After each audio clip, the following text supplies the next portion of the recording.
Hola, this is Marina from IFWEFILM. It's a pleasure to have you here again talking about analog photography. And today I want to talk about two popular format films, 35mm films and 120 films. I was planning to explain to you the typical advantages and disadvantages of both formats, but to be honest I ended up thinking that these could be very relative. That's why I prefer to explain you the most obvious and neutral difference between the both formats and then explain you just a little bit about different points of view. But I want to make clear one thing before we start anything. There's no better or worse format. It's more about knowing first what are your needs, your priorities, or knowing what you will need in a specific occasion. So with this point clear in our mind, first of all we'll talk about the physical aspects between both formats, and then we'll talk about what are the main differences when using 35mm films and 120 films. 35mm films consist of a canister that contains a photographic film, which, if you have a look closely, it has perforations on both sides. Whereas 120 films consist of three things. First of all, you have the plastic spool, then you have the backing paper and the film. Both backing paper and the film are wrapped around the plastic spool, like this. A full frame of 35mm films is 24 by 36. Whereas a frame of 120 film, it could be a little bit different depending on the camera that you're using. But the most common formats are 6x4.5, 6x6, 6x7, 6x8 and 6x9. By the way, if you wonder where the 120 name comes from, it is not because its width is 120 millimeters. The reason why this film is called 120 is due to a numerical system that Kodak used when they created their films.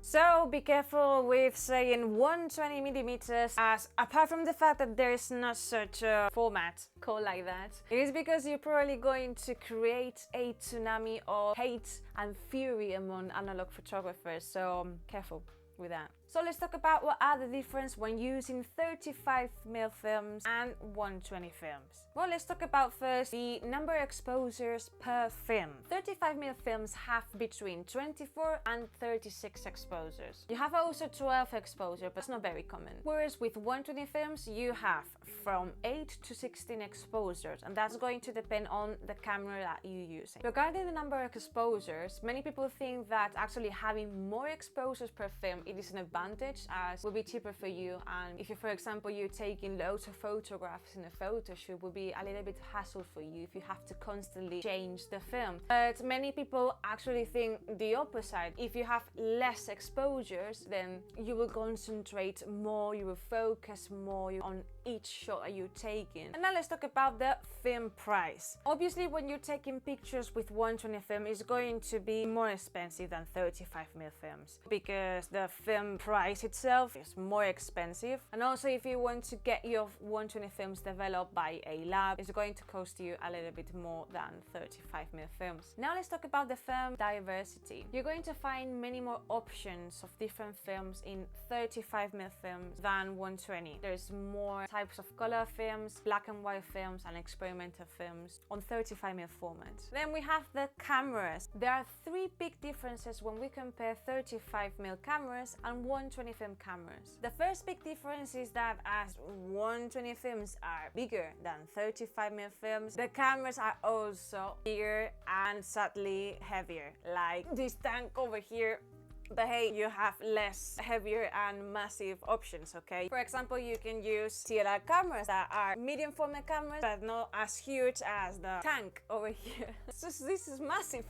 The second difference is the build quality. 35mm cameras were designed for standard users or amateur photographers. That's why they don't have like the highest end body or highest end lenses, whereas 120 film cameras were more designed for professional photographers. But hey, you have few exceptions though. And the third difference is again the price. 120 film cameras tend to be more pricey than 35mm cameras, but you can still find good deals, cheaper options if you want to start medium format photography. Like you can, for example, purchase a Bronica ETRS for less than £300. Now let's talk about the key topic of these two film formats, the resolution or the quality of the image, amount of detail, whatever you want to call it. The amount of detail or the definition or the quality of the image, it is certainly a thing that will clearly influence the choice whether of using one format or another. Although let me warn you that this is somehow controversial issue because many people think in different ways in terms of resolution. However, what is undoubted is the following thing: the larger the frame is, the more information you will fit in. The explanation is not that very technical, but everyone understands that, right? Which means that photographs taken with 120 films will have more amount of details than the photograph taken with 35mm films. But as I'm in favor of all of us being a little bit skeptical, I always encourage people to check things by themselves. So I have here the 35mm camera Pentax ME Super and the Pentax 6.7 that takes 120 film. And what I'm going to do is compare a roll of 35mm film Portra 400 and a roll of 120 films Portra 400 as well, and see if the resolution thing is actually a myth or if it's true, or let's see how it goes.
And now let's talk about my personal conclusion. My most sincere opinion about these two formats is that there is no better or worse formats. It's more about what are your needs or what are your priorities in your photography, what you actually need. So you just need to think about all the options and then choose whatever suits you better. For example, in my case, I use most of the time 35mm formats, as in my daily photography I prioritize the fact of being like as light as I could, and also I want to have more pictures per roll. However, when I'm doing photographic projects or when I'm doing any work for a client, I tend to use medium format cameras, since I really love the three-dimensional effect that it is created by a really shallow depth of film that allows you to actually isolate even more your subject from the background. And also because I really like to have as many details as possible when making larger prints, for example. That's the matter that it becomes a little bit controversial, because some people will think like, oh, I mean, you don't need to go for medium